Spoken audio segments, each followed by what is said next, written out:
세상에, 이런 채널이 있다는 걸 왜 이제서야 알게 된 걸까요? 안녕하세요. 저는 나이 40살의 이혼녀가 된 여자입니다.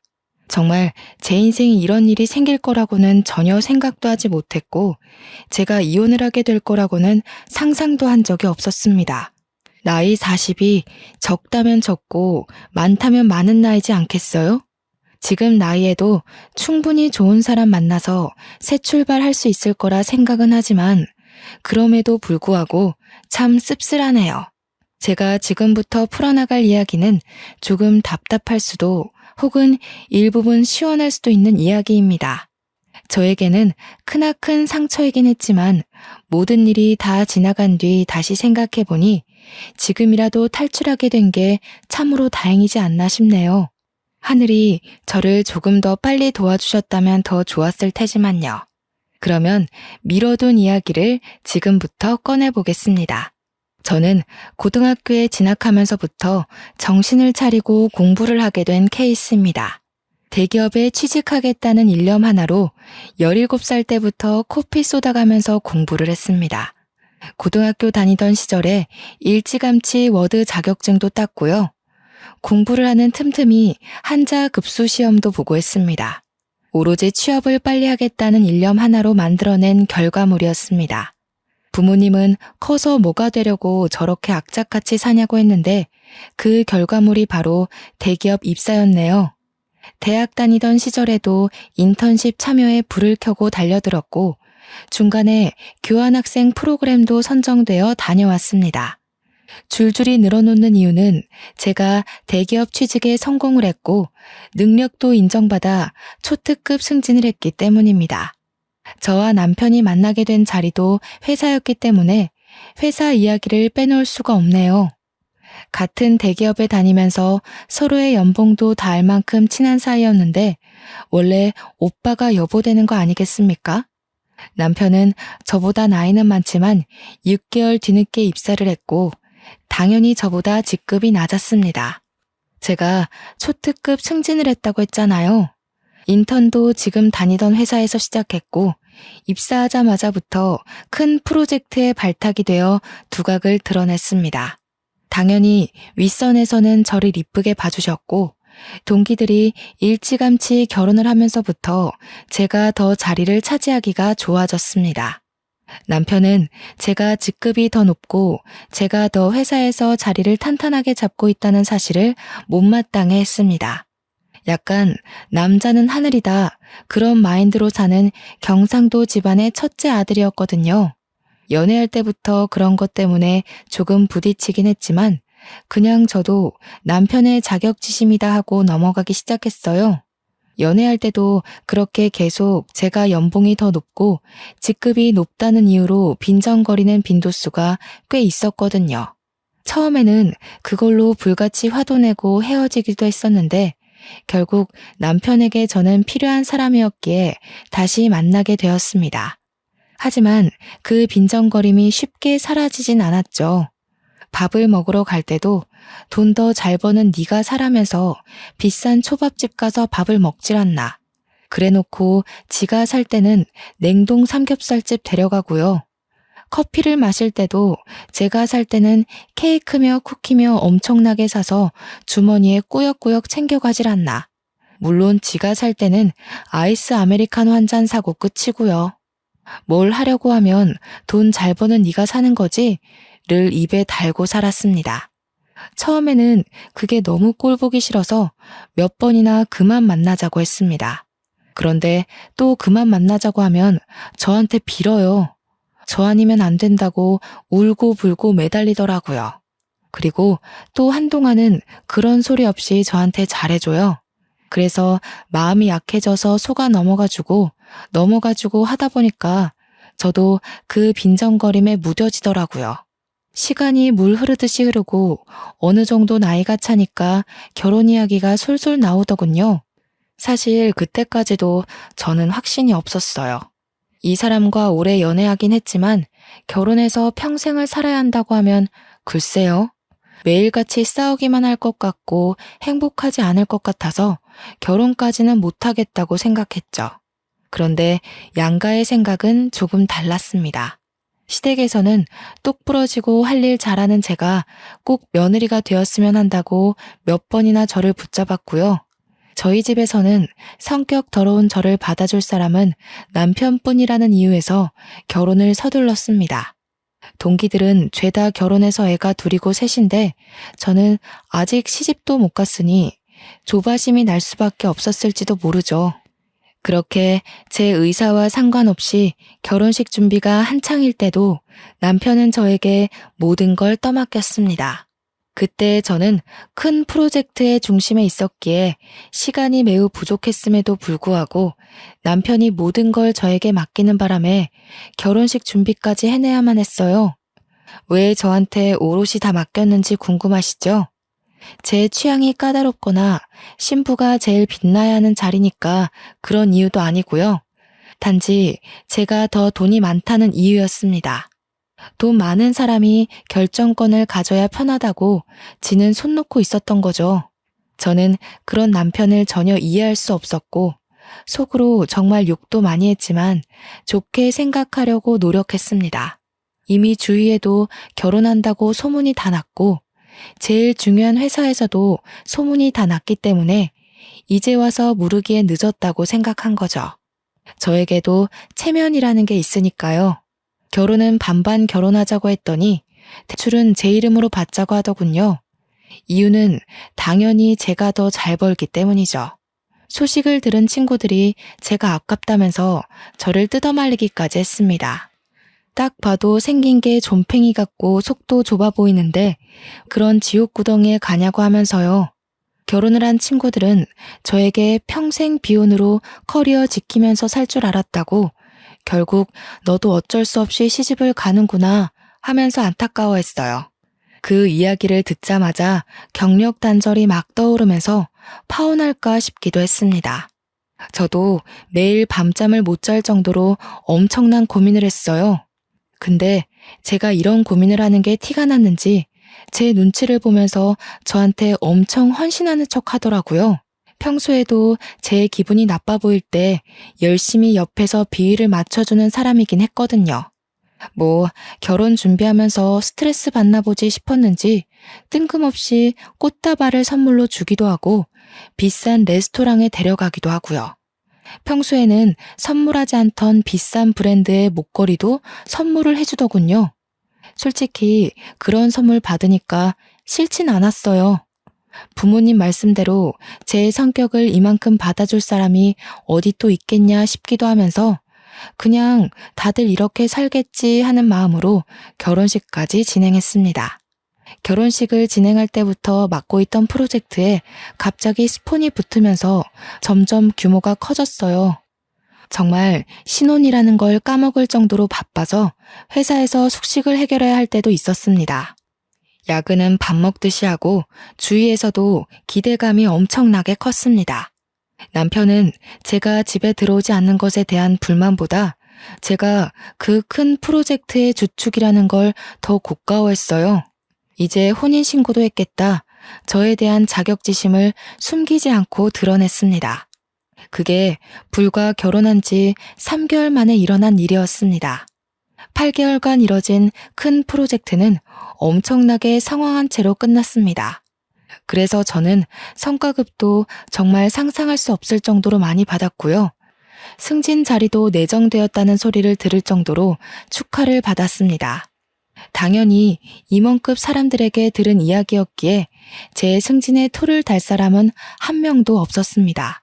그런데 그 이야기가 남편의 부서까지 흘러들어갔고 직원들이 남편에게 축하한다고 했나 봐요.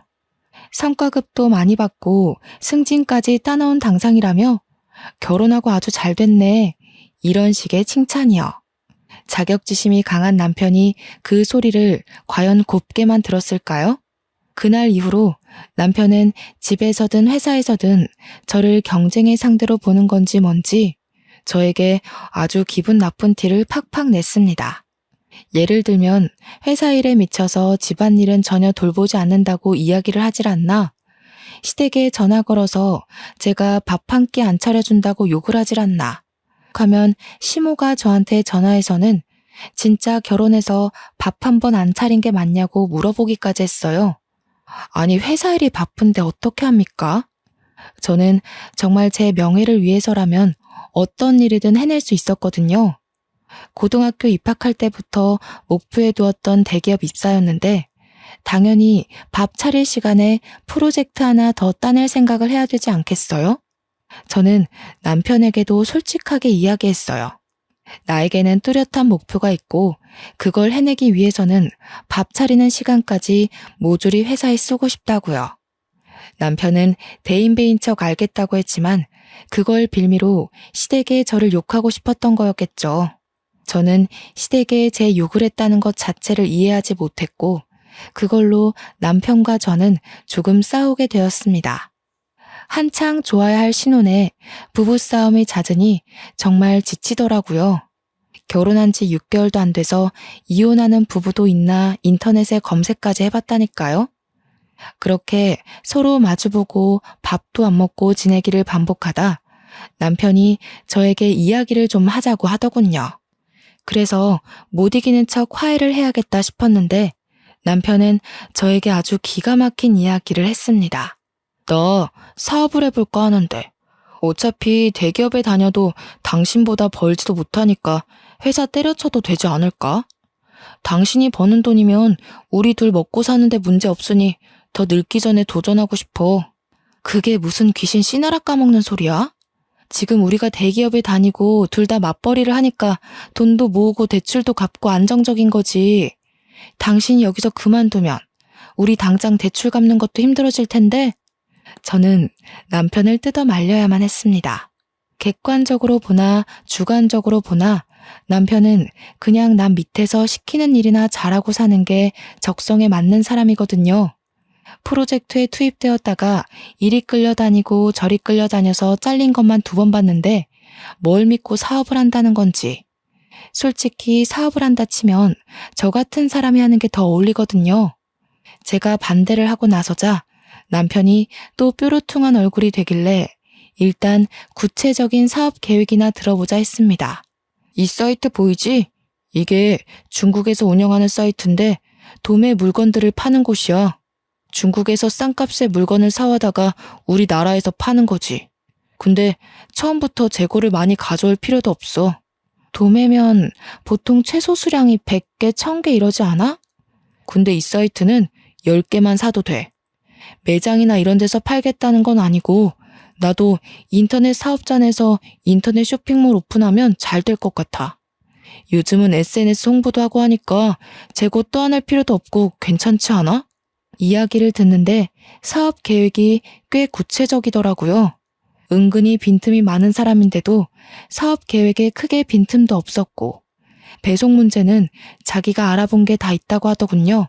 그러면서 도매 가격에 몇 %를 더 얹어서 팔면 순이익이 얼마가 난다면서 계산까지 척척 하는데 괜찮겠다 싶었어요. 상품은 어떤 걸로 할 건데? 요즘 트렌드에 맞추려면 보는 눈이 꽤 좋아야 할 텐데. 제 말이 끝나기 무섭게 남편이 봐둔 상품이 있다면서 저에게 이것저것 보여주는데 SNS에서 많이 보이는 디자인의 식기부터 옷까지 여러 종류가 있었어요. 젊은 사람들이 트렌디하게 좋아할 법한 아이디어 제품들도 여럿 있었고요. 저는 남편에게 괜찮겠다고 이야기를 하니 남편의 얼굴이 눈에 띄게 밝아졌습니다. 하지만 처음부터 올인해서 매달리는 것에는 반대를 했어요. 남편을 차근차근 설득하기 시작했습니다. 상품들이 전부 좋다. 가격도 좋고 국내 인터넷 쇼핑몰에서 판매했을 때 가격도 나쁘지 않은 것 같다. 하지만 처음부터 주문이 많이 들어올 거라는 생각은 들지 않으니 회사를 다니면서 차근차근 해보자. 이렇게 이야기를 하니 남편도 수긍을 하더라고요. 자기도 집 대출 갚고 생활비 생각하면 당장 회사를 그만두는 건 아니다 싶었는지 회사를 다니면서 사업자를 내서 해보겠다고 했습니다. 그렇게 남편에게 나름 용기를 북돋아주고는 저희도 화해를 했어요. 그동안 서로 서운하게 해서 미안하다. 나도 가정을 챙기겠다. 너도 자격지심 그만 부려라 하면서요. 간만에 2다리 뻗고 잔 것 같네요. 그렇게 남편은 평일에는 회사 일을 보고 주말에는 상품을 떼와서 이리저리 촬영도 하고 인터넷 쇼핑몰을 오픈해서 물건을 올리기 시작했습니다. 처음에는 10개, 20개 사서 팔았던 제품이 점점 주문이 늘어나자 50개, 100개가 되었어요. 말 그대로 오픈한 지 2-3달 만에 대박이 나고 말았습니다. 배송 보내느라 평일에 퇴근하고 와서는 남편과 둘이 상품 포장하는데 시간을 다 보내야만 했어요. 저녁밥도 제대로 먹지 못할 만큼 바쁘니 저희도 점점 지치기 시작했습니다.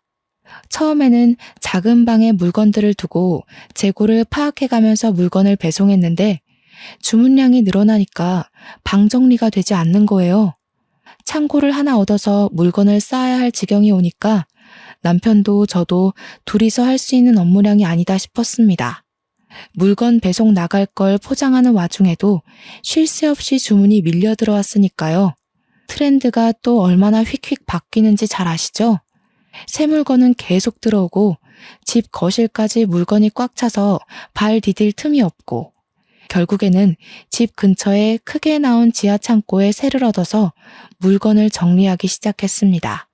평일에 회사 일 때문에 창고 정리도 못하고 배송이 점점 밀리자 남편이 드디어 회사를 그만두겠다고 했습니다.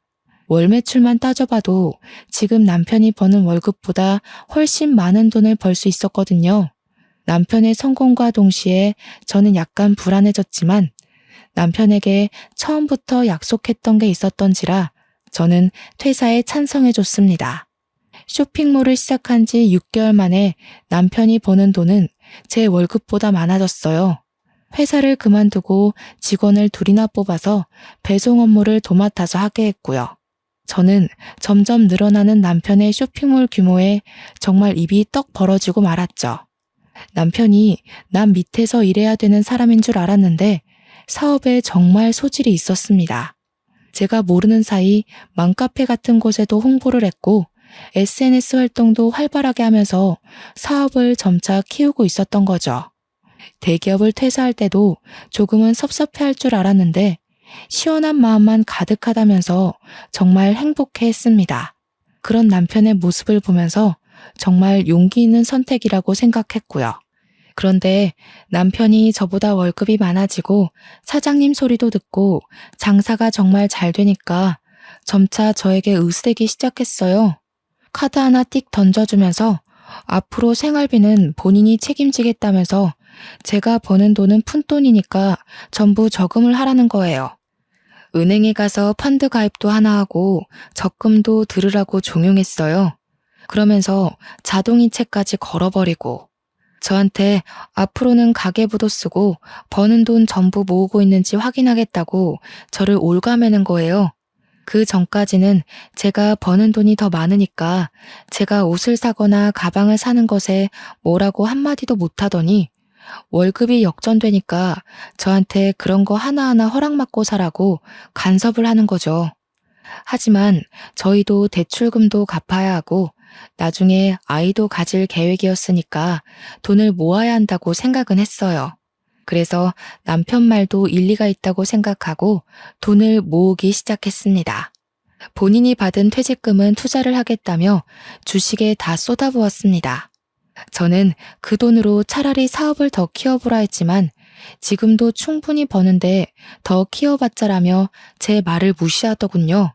솔직히 저는 주식이 좀 무서웠거든요. 한 방에 돈을 다 잃어버릴 수도 있으니까요.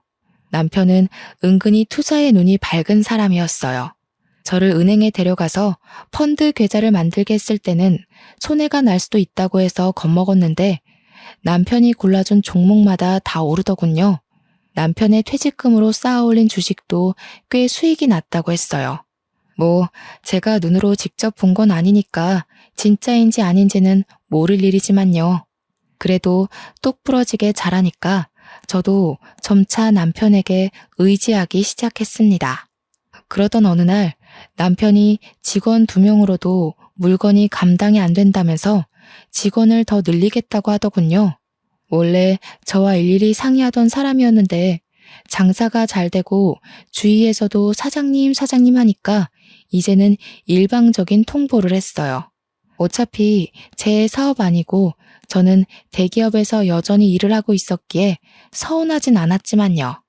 처음에는 시부와 시모도 남편을 도와서 배송 물건을 포장하고 했었는데 자꾸 실수를 하신다는 거예요. 저는 그래도 시부모에게 용돈 줄 명분도 생기고 천천히 확인하면서 일하면 되지 않냐고 시부모랑 함께 하라고 했어요. 근데 남편이 저에게 버럭 화를 내더라고요. 우리 부모님한테 내가 용돈 주겠다는데 너 지금 그거 고가워서 우리 부모님 일 시키려고 하는 거냐고요. 저는 그런 뜻이 아니라고 이야기했죠. 어차피 퇴직하셔서 심심하실 텐데 아들 사업도 도와주고 같이 있는 시간을 늘리면 서로에게 좋지 않겠냐고 했는데도 남편은 제 말을 듣지 않았어요.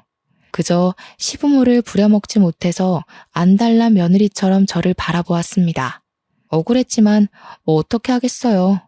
자기 사업이고 자기가 알아서 하겠다면서 저를 완전히 배제시키는데요. 그러더니 새 직원을 뽑았다고 하더군요. 어린 여자애 하나와 군대 다녀온 남자애 하나였어요. 남자애는 물건 정리하고 재고 관리하고 배송 업무만 도와주러 오시는 아줌마 셋과 함께 포장 업무를 했고요. 여자애는 사무실에서 주문도 받고 문의글 같은 거 답변도 해주고 전화 상담도 하는 그런 업무를 도맡아 한다고 했어요. 남자 직원은 창고에 상주했고 남편이랑 여직원은 칸으로 나눠진 사무실에서 컴퓨터 업무를 본다고 했습니다. 포장 직원 아줌마들도 매일 같이 와서 3, 4시간씩 포장을 할 정도였으니 규모가 정말 커지긴 했죠. 저는 그 와중에 회사 업무를 봐야 하니까 일일이 신경을 쓰지 못하고 있었어요. 대기업이라는 게 그렇게 녹록지 않거든요. 제가 딴짓할 수 있는 시간을 전혀 주지 않았기에 저는 평일에 월차를 내지 않고서야 남편 사무실에 가볼 수가 없었죠. 그리고 남편은 제가 일단 남편 사업장에 가서 참견하는 행위 자체를 싫어했습니다. 직원들을 새로 뽑고 몇 개월이 지나서 제가 회식이라도 해야 되는 거 아니냐고 퇴근하고 들리겠다고 하니까 완전 반대를 하더군요. 사장이 있는 것도 눈치 보일 텐데 사장 부인까지 온다고 하면 애들 기죽는다고요. 아니 뭐 제가 애들 잡아먹는 것도 아닌데 그렇게 말하니까 좀 그렇더라고요. 제 월급을 전부 적금과 펀드에 쏟아붓고 있었잖아요. 그러다 보니 제가 성과급을 받지 못하면 개인적으로 쓸 수 있는 돈이 없더라고요. 이미 예전부터 모아두었던 돈은 집 대출금 갚는 데 쏟아부었고 이전에 받은 성과급으로는 이미 가방도 사고 부모님 용돈도 드렸고요. 회사 일에 매진해봐야 월급 통장으로 돈이 들어오면 전부 다른 계좌들이 퍼가요 하니까 제 개인 돈이 없는 거예요. 있는 거라곤 달랑 남편이 준 카드 하나뿐이었어요. 그래서 어쩔 수 없이 남편 카드로 팀원들한테 커피를 하루 쏜 적이 있었어요. 제가 써야 할 차례이기도 했고 제 승진이 코앞이었던 터라 기분 낼 겸 쐈습니다. 그런데 카페에서 5만 원 정도 긁고 나니까 남편한테 바로 전화가 오는 거예요. 무슨 카페에서 뭘 먹었길래 5만 원씩이나 나오냐고 저한테 잔소리를 막 하는 거 있죠. 저는 너무 당황스럽고 또 한편으로는 수치스러운 마음이 들었어요. 제 한 달 월급이 600만 원이거든요. 남편이 버는 돈은 정말 1000만 원 가까이 되고요. 근데 고작 5만 원어치 커피 사 먹었다고 바로 전화해서는 잔소리를 퍼붓다니. 결혼하고 나서 비상금 한 푼 모아둘 생각 안 한 제가 너무 바보같이 느껴졌습니다. 그렇다고 제가 집에서 놀고 먹으면서 남편 카드 쓰는 그런 사람도 아니고 저도 사회생활을 하는 여잔데 저한테 5만 원 가지고 그렇게 치졸하게 굴 거라고는 생각도 못했어요.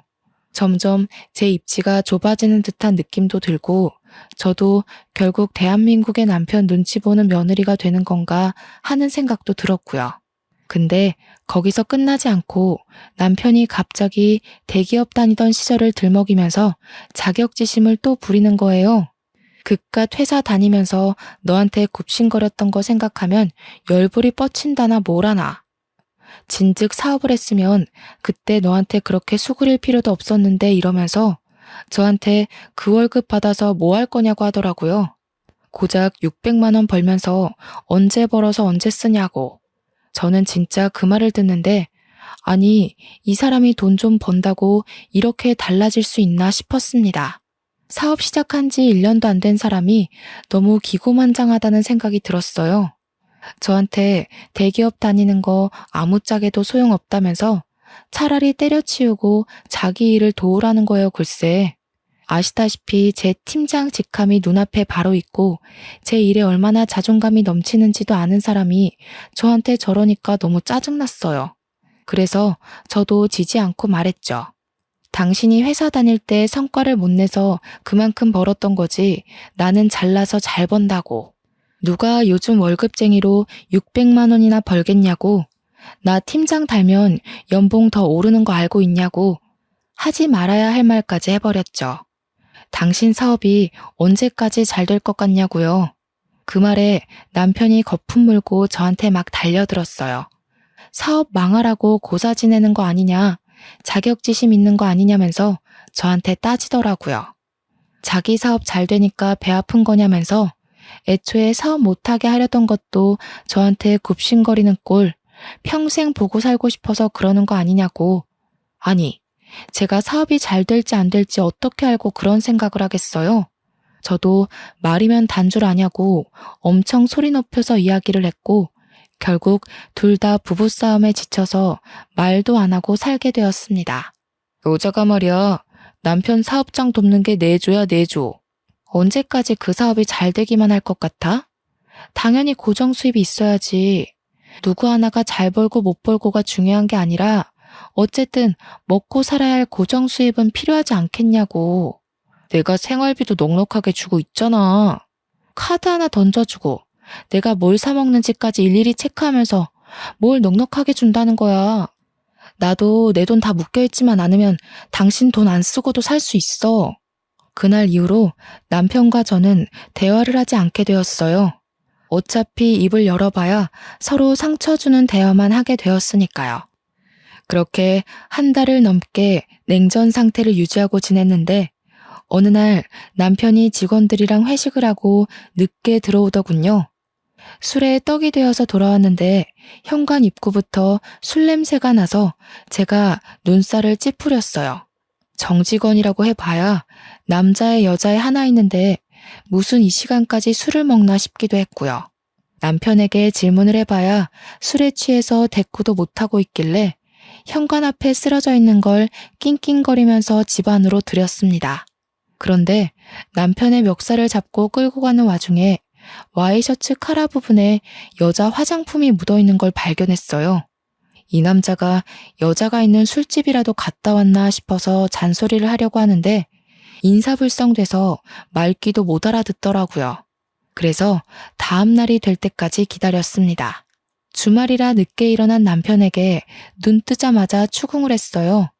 어제 도대체 어디서 뭘 했길래 와이셔츠에 여자 화장품이 묻어있냐면서 옷을 막 들이밀었더니 획 던지더군요. 그러더니 저한테 짜증을 내면서 아침부터 무슨 소리를 하는 거냐고 어제 여직원애가 술 취해서 넘어지려는 거 붙잡아 주다가 묻은 거래요. 지도 기억 하나 못하고 만취해서 들어와 놓고 그 상황은 잘도 기억이 났는지 나불나불 거리더라고요. 너무 아무렇지 않게 이야기하길래 의심은 갔지만 그냥 그러려니 했습니다. 근데 그거 아시죠? 한 번 의심의 씨앗이 싹 트니까 남편의 행동을 주시하게 되더라고요. 남편이 점점 퇴근하는 시간이 늦어지는데 처음에는 그냥 일이 바쁜가 보다 했던 게 의심이 한번 싹 트니까 곱게 보이질 않는 거예요. 휴대폰도 처음에는 대놓고 하던 사람이 점점 숨기면서 보는 것 같다는 기분도 들고요. 그래서 제가 하루 날을 잡고 남편이 잠든 사이에 몰래 휴대폰을 뒤져봤어요. 근데 정말 아무것도 없이 깨끗했습니다. 남편이랑 직원들이 나눈 단체 대화방이나 개인 문자를 뒤져봐도 아무것도 없이 일 이야기만 있었고요. 괜히 의심했던 게 미안해지면서 몰래 본 건 비밀로 해야겠다 싶었습니다. 그러다가 진짜 제 인생에서 가장 잊지 못할 사건이 터졌습니다. 의심을 지우려고 노력한 지 한 달이 채 지나지 않아서 남편이 휴대폰이 사라졌다고 막 집안을 뒤지더라고요. 저도 전화해보고 했는데 어디에서도 남편 휴대폰이 울리지 않았어요. 아무래도 차에 두고 온 것 같다는 소리를 하더라고요. 마트 갈 준비를 하고 있었거든요. 그래서 남편한테 차 키를 달라고 했습니다. 어차피 나 마트 가려고 했어. 당신 차 타고 갔다 오면서 휴대폰 있나 봐줄게. 그러다 남편이 의심 없이 차 키를 저에게 주더라고요. 그래서 남편 차를 찾아서 시동을 걸고 보니 음료 놓는 자리에 휴대폰이 꽂혀 있었습니다. 칠칠치 못하게 여기다가 두고서는 휴대폰을 그렇게나 찾았구나 싶어서 주머니에 넣고는 마트에 가려고 했는데 갑자기 진동 소리가 들리는 거예요.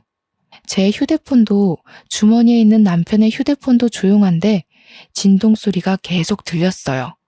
뭔가 싶어서 소리가 나는 곳을 찾아보니까 차 글로브 박스 안에서 울리더라고요.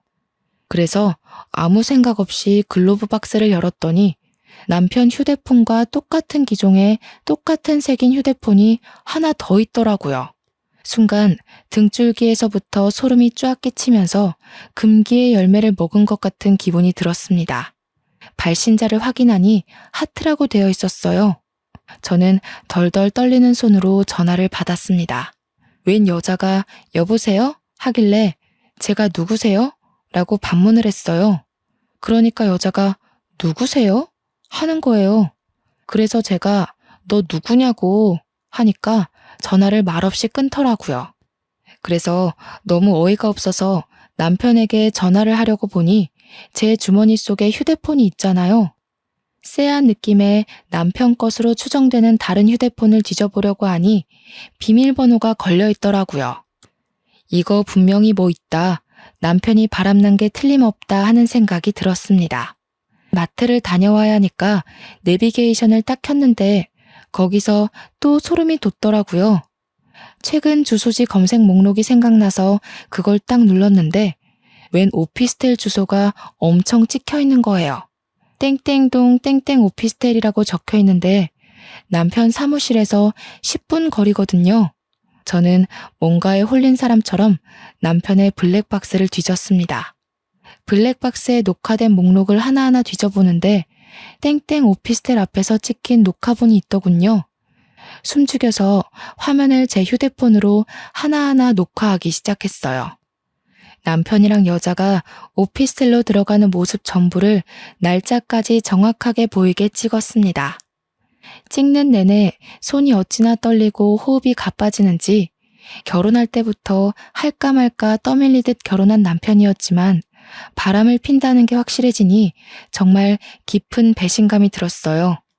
증거를 나름 수집해놓고 마트에 가서 정말 아무 생각 없이 장을 보고 집으로 돌아와 남편에게 주머니에 있던 휴대폰을 주었습니다. 그랬더니 남편이 차에 있었냐고 하더라고요. 차에 있었어. 근데 휴대폰이 하나 더 있더라? 하트한테 전화 왔는데 내가 받았어. 그러자 남편 얼굴이 갑자기 딱딱하게 굳으면서 아무 말도 못하더라고요. 이 인간 나한테 딱 걸렸다 하는 생각이 들었죠. 근데 갑자기 표정을 싹 바꾸더니 무슨 소리냐고 웬 하트? 이러는 거 아니겠어요? 얼마나 가증스럽던지. 정말 코웃음이 뻥 하고 나올 것 같았습니다. 저는 글로브 박스에서 발견한 휴대폰도 남편에게 던졌어요. 그러자 남편이 빼도 박도 못한 증거를 들킨 것처럼 휴대폰을 양손에 쥐고 아무 말도 못하더라고요. 그 여자 누구야? 당신 회사 여직원이야? 그래서 오피스텔에 살림 차렸어? 땡땡동 땡땡 오피스텔에. 당신이랑 여자랑 들어가는 거 다 찍혔더라. 블랙박스까지 이미 다 확인하고 오는 길이니까 변명할 생각 하지 마. 오해야. 그리고 그걸 뒤져보긴 왜 뒤져봐? 당신 무슨 의부증 있어? 남의 사생활을. 부부끼리 사생활까지 존중해줘야 하는 거야? 그 사생활이라는 게 바람인 거고 내가 어디까지 눈 감아줘야 하는 건데 말해봐. 제 말에 남편이 아무 소리 못하고 부들부들 떨더라고요. 바람 필 때는 좋아서 몰랐겠지만 걸리고 나니까 이제 와서 후회라도 하는 건지 뭔지. 그런데 남편이 갑자기 한숨을 내쉬더니 오히려 당당하게 나오는 게 아니겠어요? 야, 남자가 사업하고 돈도 좀 벌고 하면 바람도 한 번쯤은 필 수도 있는 거지. 그거 실수잖아. 실수 한 번을 용서 못 해줘? 그냥 그런가 보다 하고 넘어가는 미덕도 없냐, 너는? 네가 뭐 어떻게 할 건데? 나랑 이혼이라도 하게? 지금 그걸 변명이랍시고 입 밖으로 내뱉는 거야? 바람이 실수라고? 나도 실수해도 되는 거야? 너랑 나랑 같냐? 꼴랑 500만 원 좀 넘게 벌면서 내가 턱턱 가져다 주는 돈 없으면 어떻게 살려고 그래? 그렇게 말하는데 정말 개구리 올챙이 시절 생각 못한다는 말이 딱 떠오르더라고요. 여자 혼자 사는데 월 500에서 600만 원이면 당연히 배부르게 먹고 살 수 있다는 생각은 왜 못하는 걸까요? 그리고 지 대기업 다닐 때 저보다 훨씬 못 벌었었거든요. 혼자 살면서 그 정도 월급이면 떵떵거리면서 살 수 있는데 지가 지금 버는 돈에 심취해서 저를 깎아내리니 너무 짜증났습니다. 바람은 둘째치고 저런 마음을 가진 사람과 살아야 한다는 게 개탄스러웠어요. 어차피 한순간 지나가는 바람이야. 내가 알아서 정리하고 올 테니까 그냥 그때까지만 냅둬. 내가 미쳤냐? 한 번 바람핀 인간은 두 번, 세 번 계속 바람피면서 살게 돼 있댔어. 그냥 이혼해. 내가 뭐가 아쉬워서 너 같은 인간이랑 같이 살아? 누가 아쉬울 것 같아? 아쉬운 건 너지. 내가 벌어다 주는 돈 없으니까. 너같이 대기업 다닌답시고 일에 미쳐서 남편은 신경도 안 쓰는 여자 나도 필요 없어. 네가 내조를 하기를 해, 살림을 하기를 해? 나도 너랑 이혼하는 게 마음 편해. 저도 같이 달려들어서 남편한테 싸댔어요. 위자료 톡톡히 준비하라고, 바람난 주제에 말이 많다고, 시댁이나 친정이 알아서 이야기하라고, 네가 바람나서 헤어지는 거라고 물고 늘어졌죠. 집은 제 이름으로 대출받았던 거고 갚아야 할 돈도 이제 멀지 않았기 때문에 위자료인 셈 치고 제가 들고 간다고 했어요. 머릿속으로 계산기 좀 두드려보는 것 같더니 지 손해는 아니다 싶었는지 그렇게 하고 깔끔하게 이혼하자고 하더라고요. 월급쟁이 불쌍해서 자기가 1, 2억 정도 인심 쓰듯이 주는 셈 치자고요. 끝까지 그 잘난 사업장 얼마나 가나 지켜본다 했죠. 그 여자는 제 생각대로 회사 여직원이었어요. 나이도 고작 20대 중반이던데 어쩌다 16이나 차이 나는 남자한테 빠져가지고 그렇게 인생을 망치는지. 그래도 제 업보다 생각하고 살아야죠. 유부남 꼬셔서 살림까지 차린 건데 근데 저는 그냥 넘어가면 안 되지 않겠어요? 남편과 협의이혼 도장 찍고 아파트까지 다 넘겨받은 이후에 상간녀 소송부터 걸었습니다. 증거야 뭐 블랙박스면 충분하다고 하더군요. 거기다가 제가 그 불륜 남녀들의 휴대폰 수사까지 맡기면 증거야 차고 넘칠 거라고 했어요. 제가 상간녀 소송을 걸고 뒤늦게 남편이랑 상간녀가 송달을 받았는지 전 남편이 저에게 전화가 와서 그 소송 뭐냐고 화를 내더라고요. 상간녀 소송이 상간녀 소송이지 뭐긴 뭐겠어. 저는 그 한마디 알려주고 두 연놈들의 번호를 차단해버렸습니다. 당연히 증거가 충분했기에 소송에서 저는 이겼고 위자료로 2천만 원을 받게 되었습니다. 물론 그 돈도 남편의 주머니에서 나온 돈이었겠지만 속은 시원하더라고요. 승소문을 프린트해서 그 동네 오피스텔이랑 상간녀의 본집 주소지 근처에 죄다 뿌려버렸습니다. 인터넷에 찾아보니 명예훼손으로 걸려봐야 처음에는 벌금 몇십만 원이 전부라고 하더라고요.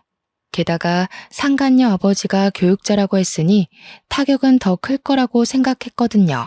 그래서 그 학교까지 수소문해서 주변에 죄다 뿌려버렸습니다. 당연히 동네고 어디고 죄다 소문이 났을 거고 얼굴을 들고 다니지 못할 만큼 수치스러웠을 거예요. 저는 당연히 명예훼손에 걸렸고 벌금형을 받았습니다. 100만 원에 속은 엄청나게 시원해졌으니 아깝지 않았습니다. 주위 눈치 보면서 상간녀로 평생 사는 게 얼마나 힘들겠어요. 남편이랑 오래 만나봐야 얼마나 더 만날 수 있겠나 싶더라고요. 근데 더 속 시원한 건요. 우리나라랑 중국이랑 문제가 생겨서 중국에서 수출기를 닫아버린 사태에서 찾아왔어요. 수출길이 막히니 남편 사업장에도 당연히 차질이 생겼죠. 물건이 바로바로 들어와야 하는데 물건은 들어오지 않고 차일피일 배송 일자만 미루게 된 거예요. 주문이 들어왔으니 고객들은 돈을 다 냈는데 물건은 3주가 지나도 도착을 안 하니까 어떻게 됐겠어요? 한 번에 환불 요청 들어오고 일부 고객들은 사기 사이트라면서 소송 걸고 소송 걸린 것만 해도 몇십 건이라 일일이 대응하느라 변호사비로 돈 다 털리고 환불해주랴 털려 물건 없어서 장사는 안 되는데 직원들 월급까지 또 따박따박 줘야 하고 거기다가 배송 지연 보상까지 일일이 다 해줘야 한다더라고요. 인터넷에는 남편 쇼핑몰이 배송도 안 해주는 사기 쇼핑몰이라고 올라와서 회원들도 우수수 탈퇴하고 벌금 내고 소송 걸리고 전 남편은 거의 회생 불가 수준으로 쫄딱 망해버렸다고 하더라고요. 망하자마자 당연한 수순으로 상간녀도 잠수 탔다고 하대요. 하필이면 그 오피스텔도 상간녀 이름으로 얻었던 거라 그나마 보증금도 털려버리고요. 이 이야기를 어떻게 알았냐고요? 전 남편이 저한테 전화해서는 막 울면서 이야기를 다 해주더라고요. 차단해놨더니 다른 번호로 전화해서 한 번만 용서해달라고 울고 비는데 저보고 그동안 적금이랑 펀드 투자했던 거 많이 오르지 않았냐고 목돈 됐을 것 같다며 아파트 값도 많이 올랐던데 합치면 안 되겠냐요. 제가 미쳤나요? 그딴 새끼랑 다시 살게. 꺼져. 나도 10살 어린 파릇파릇한 연하남 만나서 행복하게 살 거니까. 너는 너대로 알아서 인생 잘 헤쳐가면서 사세요. 그러고 전화 끊고 바로 차단도 해버렸습니다. 그 이후에 연락이 왔는지 안 왔는지도 모르겠네요. 팀장 달고 새 명함 나오자마자 휴대폰 번호도 바꿔버렸거든요. 지가 생각해도 양심 없을 테니 전화는 안 했길 바랍니다. 지금 저는 정말 탄탄대로 잘 밟아가면서 팀장으로서 팀원들 잘 챙기면서 지내고 있어요. 전 남편에게 후원장담했던 것처럼 연하남과 썸 타면서 지내고 있네요. 돌싱이 되어버리긴 했지만 앞으로의 인생은 행복한 일만 가득할 거라 상상하면서 오늘 하루를 마무리 짓습니다. 여러분도 즐거운 인생 사시길 바랄게요.